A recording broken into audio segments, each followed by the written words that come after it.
Trump responded to Speaker Ryan saying, quote, "I am not ready to support Speaker Ryan's agenda. Perhaps in the future we can work together and come to an agreement about what is best for the American people. They have been treated so badly for so long that it is about time for politicians to put them first." Joining me now is Democratic strategist Nomiki Konst, along with Government Gone Wild. I had to say it that way. Also, Kristin Tate. I know it's 6:03 in the morning, but come on. Good to see you both, ladies. And these fine people are going to jump in here as well.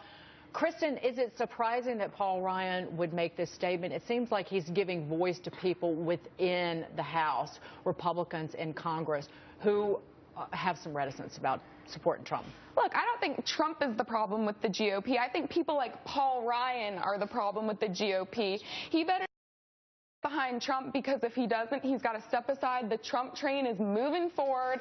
Paul Ryan gave Obama everything he wanted. There has been no pushback against Obama. Obama got his budget. This is why the people are fed up with the establishment and why they love Trump. Trump is a creation of Paul Ryan and the GOP establishment. It doesn't hurt Trump, though, do you think? I think it's going to hurt Trump if he's elected. He's going to have a problem because he needs those down ballot races. So Paul Ryan, I think he should come out and support Trump because the Republican Party, to stay alive, needs those races that Donald Trump is going to fuel, right? They need to be unified because it's not just about the president. It's about the congressional seats, legislative seats. And to be fair, the Republicans are killing it on that end. Like, our party is not doing very well. But he has to come out and show some leadership. The biggest majority, I think Republicans have the biggest majority since the 1920s, maybe? Yeah. So late 20s? I think the setup here is pretty interesting for Mr. Trump. So he's going to meet with Speaker Ryan. I think it's next week. Yeah, Reince Priebus said that last night when he was talking to Hannity. So let's see if he can kind of bring him around. So Paul Ryan said he wants to support the presumptive nominee, but he wants to see someone who's going to bring the party together. So let's see what comes out of that meeting. Donald Trump has all the momentum, obviously, now. And if he can kind of come out of that meeting and have Speaker Ryan then say, okay, I'm on board now, I think that's a huge step in unifying the Republican Party. Right. I mean, this should be an easy race for the Republicans, I think, because Hillary's a weak candidate. She has the FBI on her trail. She's not likable. This election is the Republicans to lose. But if the party cannot come together, if the infighting doesn't stop, I think the GOP elites might hand Hillary the presidency. She's made weaker by Bernie still being in it, Nomi. I know he's your guy. He's my guy. I mean, listen, Hillary, this is just pulled, the last couple of weeks, the curtain's been pulled back on the Democratic Party.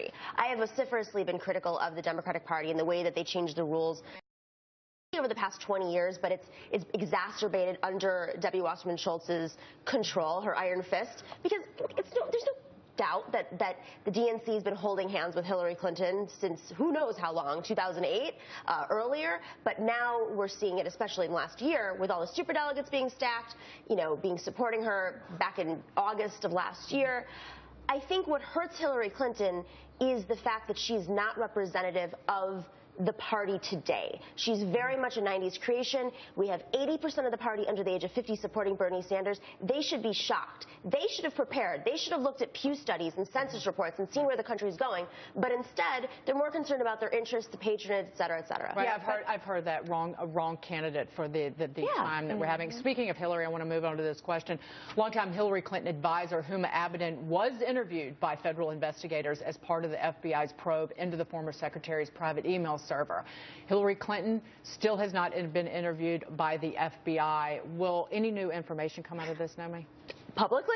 Well, if it doesn't come out publicly, it could get leaked potentially. I think that my question is, what doesn't hurt Hillary Clinton related to this email scandal? Democrats dismiss it. I say be careful. I absolutely. I think internally Democrats are fearful. They won't publicly say that. Maybe some close advisors to Hillary, I've heard that a little bit. There's been some reports that they're concerned. Some DNC members are concerned about what would happen if this goes further. Is there another candidate, Joe Biden, that might be able to jump in?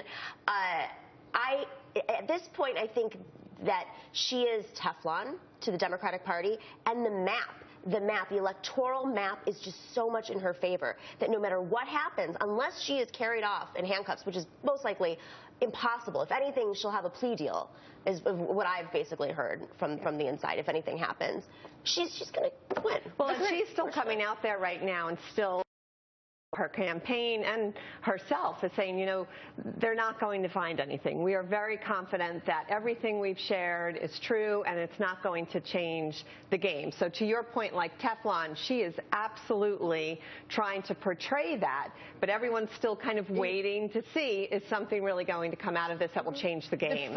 But the fact that she dismisses it and the fact that so many supporters of her dismiss this and say this is a big sandwich of nothing. I've just made that up. But I think that makes them vulnerable, because even if there is never any indictment, you are going to have people quit their jobs very likely and leak information to the press, which is equally damning. Well, I agree with that, but the sad part about this is I think a lot of Hillary supporters just don't care.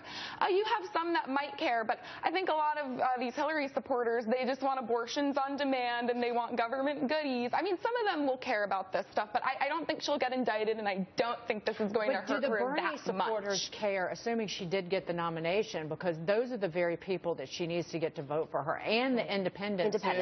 Who she will be at war with Donald Trump for their votes. Right. She needs independents. She needs the blue-collar voters who I think do care about those issues. But when you really poll Democrats, they see it as a Republican talking point. I think Democrats are a mix between delusional on this issue, like completely in denial. I mean, it's complicated, too. The press doesn't report it well. A lot of it's behind closed doors, so we don't really know what's happening. And then the other half, I think, are creating this psychology of confidence. They need to portray confidence so that they have the confidence of the voters, and that's driven by Hillary, her surrogates, her super PACs, the media, et cetera, et cetera, et cetera. So Bernie supporters are a different brand of support. They're people who don't trust institutions. They don't trust the two-party system anymore. Do they stay at home? I think a good chunk of them stay at home, and that's what she needs to be worried about. I'm going to leave it there. Naomi, it was great to see you. Nice to see you. It's good to see you. Kristin, take care. Thank you so much, Dagan. And what's the name of your book? You have to say Government Gone Wild. Government Gone Wild. Thank you, Kristin. Good to see you. Don't forget, Maria will be speaking with the presumptive Republican presidential nominee for the President of the United States, Donald Trump. It is coming up this Monday in the 7 o'clock hour.